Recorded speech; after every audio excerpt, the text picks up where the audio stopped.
Good afternoon, everyone, and welcome back to Action for the Soul. This week's parasha is Parashat Emor. Emor is a continuation of so much of what we learned last week in Kedoshim. We're going to go through a lot of the laws of the priests and the high priests, the qualification of what it means to be a Kohen Gadol, talking about the idea of physical perfection, recognizing that the body itself is a temple and needs constant work, it needs constant oversight, constant work to ensure that the food that one is eating is of holy. We're talking about the idea of sanctification of the offerings themselves. We talk about sacred times. All the holidays are here. We talk about the idea of blasphemy and justice.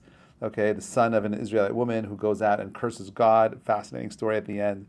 And at the end, the menorah and the shulchan, the menorah and the showbread.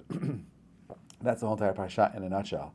I want to highlight the first few words of the parasha itself. The title of this week's parasha is Parashat Emor, and it comes from the words in the parasha itself. It says, "Vayomer Hashem el Moshe, Emor el haKohanim, bnei Aharon." I want you to go ahead and God says to Moses, "Emor, speak to the Kohanim, speak to the priests, the children of Aaron. Va'amarta alehem, and I want you to tell them, lenefesh lo yitma be'amav.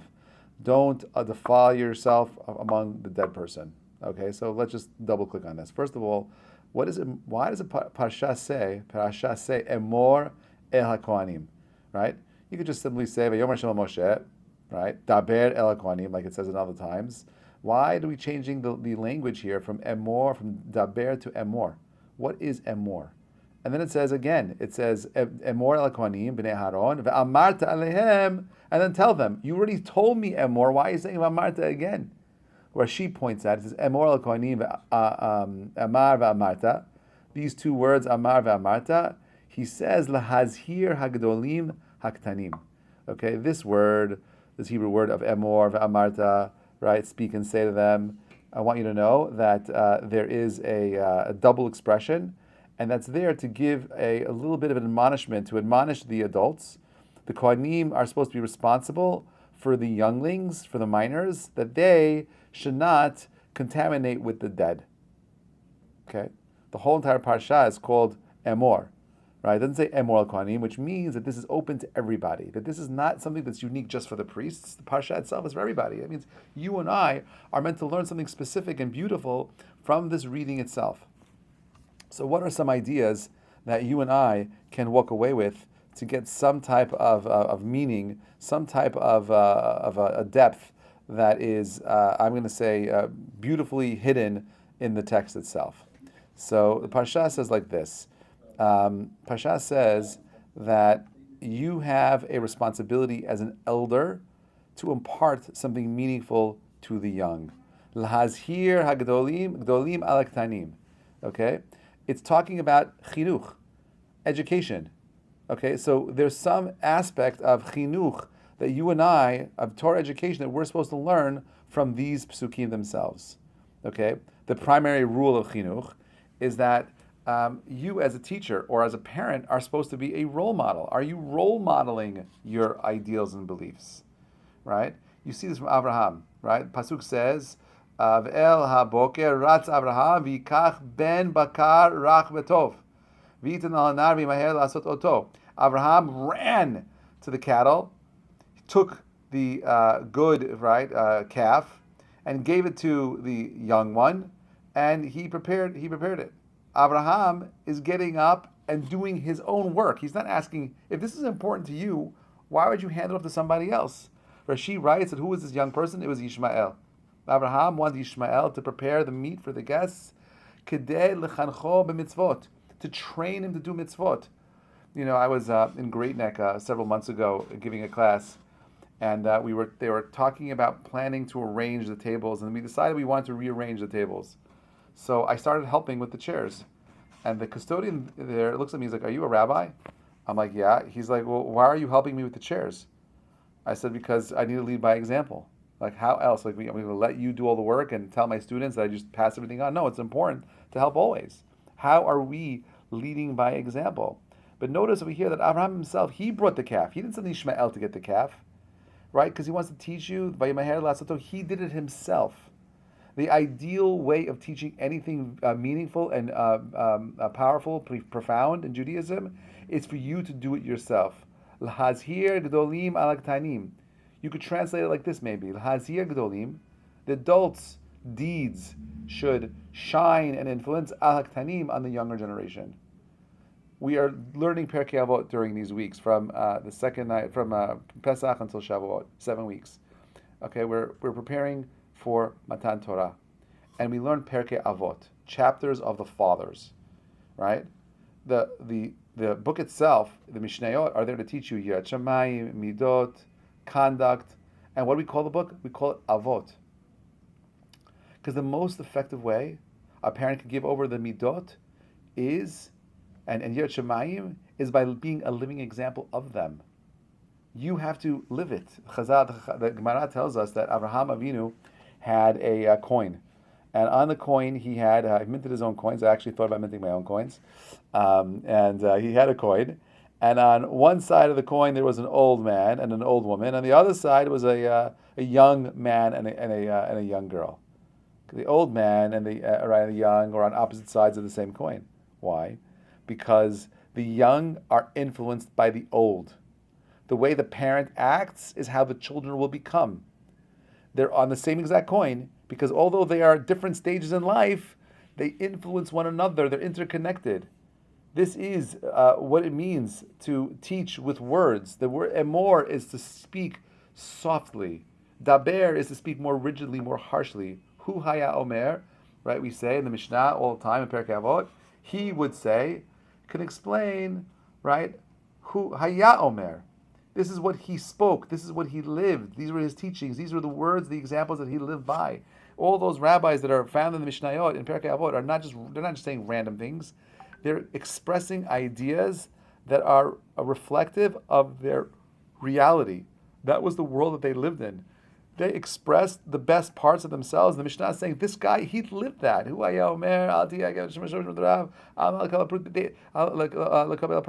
Don't be someone who serves his rabbi in order to receive a reward. These are people that lived the teachings that are there.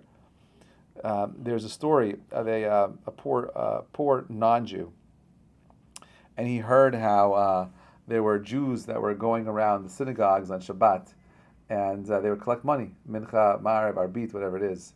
So he thought that it would be a wise decision to say he converted, and this way, he saw how the Jewish community kind of band together and took care of their poor and gave them charity. So he saw that, you know what, I'm going to go ahead and let people know that I am a convert. Okay, I'm going to tell everyone I'm a convert. So he gets up, he makes an announcement after mincha, I'm a convert, and I need your help. Okay, and then right away, boom, people give him money. Okay, and one day he heard one of his guys say, you know, I'm a descendant from the Baal Shem Tov, and they gave this guy all this money. Okay, because he's the son of the grandson of a tzaddik. So he decided, how am I going to get more money? I'm going to tell people that I'm a ger, okay, and I'm a descendant of the Baal Shem Tov. Okay, so what happens is that he makes the announcement, and they say, "Wait a minute, you contradicted yourself, right? Which one are you? You can't be a descendant of the Baal Shem Tov, right? A grandchild, and be a ger at the same time. It's impossible. We know that the Baal Shem Tov's children were all Jewish, so you're a liar, right? This is the same with parents. This is the same exact thing with parents, and they tell their children to act in a certain way, but they don't act it themselves, and therefore, what ends up happening is their words fall flat, right? And their children are suffering. The Pasuk says, Emor el kohanim va'amarta alehem, lenefesh lo yita'ameh ba'amav. Tell the kohanim that each of you shall not become tameh. Right? We know va'amarta alehem, tell them means the older kohanim should tell the younger kohanim. Right? But what should the older kohanim teach the younger kohanim? Lenefesh lo yita'ameh ba'amav. Don't become tameh. The job of an older person is to share their wisdom about how to make sure they don't sully their souls.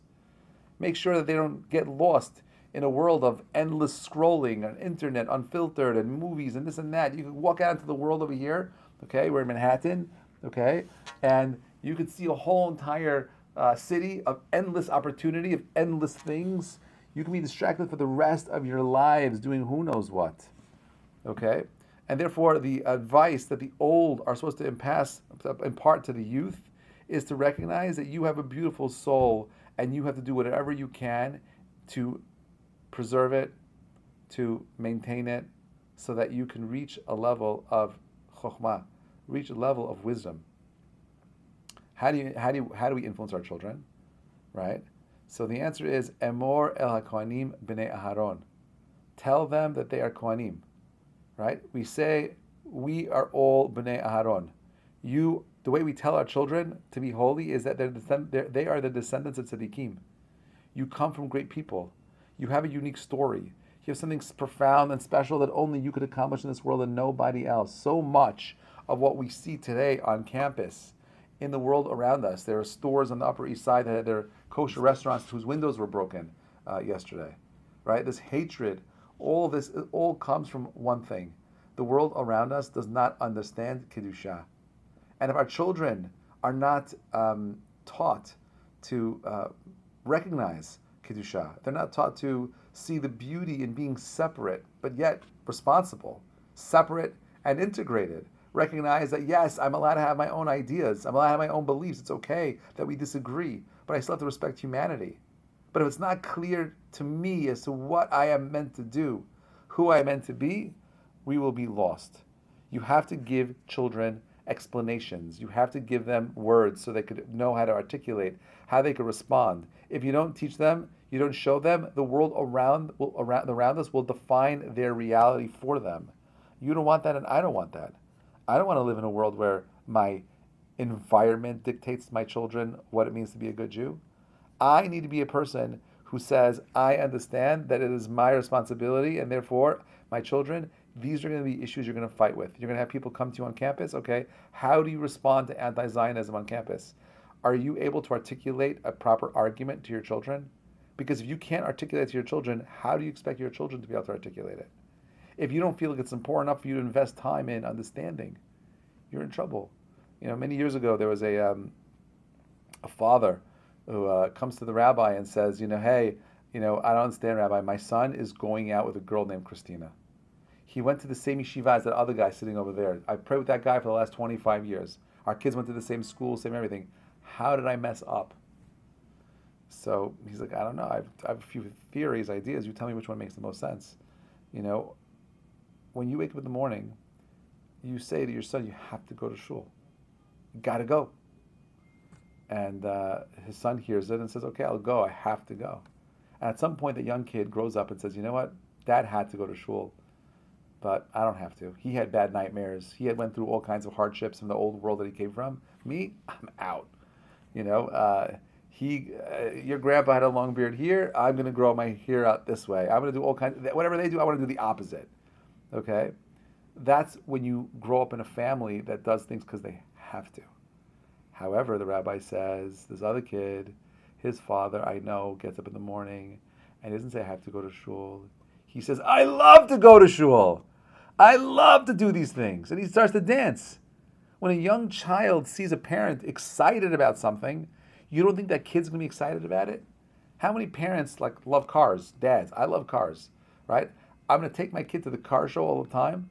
I'm going to go ahead and show him what it means to have a good time, but not put any emphasis and excitement on the other things like education, reading, learning. I read with all my kids. It's super important. I want to share stories with them. I want to share the books that I'm reading to them. I want to show them that these are things that are important to me. How am I imparting this? Amarta alehem. Not to force it down their throat. Emor. Speak softly. Explain casual. It's got to be normal. You're going to force them to do something. We're losing Jews simply because parents haven't taken responsibility to educate themselves, to give over the most beautiful aspects of life to our children. And therefore, this Perashat Emor is a calling to whom? To me and to you. The Pasuk says, and that Mishnah says, Emor ma'at ve'aseh harbe. Mishnah Perkei Avot at the end of the first chapter. Shammai says it. Emor ma'at ve'aseh harbe. You know how we impact people? Actions. Speak louder than words. But it doesn't say emor, it doesn't say don't say it. It doesn't say shtika. You still got to speak. But don't allow your speech not to be aligned with your actions. And if you have a choice, because you don't know how to communicate, at the very least, let them see your actions. You can't. I can understand why someone doesn't have the words. Not everyone's articulate. Not everyone has the gift of gab. Not everyone has the ability of expressing themselves. But everyone has the ability of choosing how they're going to use their time. And you think it's an accident that the parasha itself spends all this time about talking about the Kohanim, purity and impurity, choosing between good things and bad things, and then a whole entire section of the parasha itself about what? About time, right? Think about it. The first thing God does at the end of creation is what? He creates Shabbat. The day is holy. Shabbat. There's something called holiness and time. The first mitzvah that Klal Yisrael get is what? HaChodesh hazeh lachem. The first time in creation, God says, I'm going to make time special. And the second time, as a people come together, what does he say? Time is special. What is the correlation between time and Emor? Time and educating the kids. It's because how we use our time impacts how we raise our children. It's where we put our effort, energies. It's how we create an environment and space with our times. Is my home just a nice, big, fancy house with fancy things? Or is my house a place where I don't have just fancy things for the sake of fancy things, but I have fancy things in my home because I want to inspire the people around me. I want to bring people into my home. I want to share my space. I want it to be beautiful so people see Kiddush Hashem. That's up to you. You choose what it looks like. I believe this is the message of the Parsha. Parsha itself is about you find the language, actions necessary to inspire the next generation. If you're not going to do it, don't expect your kids to do it. If it's not important to you, it certainly won't be important to them. If you don't communicate the importance to them, you can be rest assured that they'll look elsewhere for inspiration and meaning. Right now, what's happening in the world is horrible. And a lot of Jewish communities have to do a lot of introspection to explain why their children, why Jewish kids are out there protesting in support of Hamas. Why is it that these are kids who are going out there and they're anti-Israel? I'm not saying you can't have different opinions.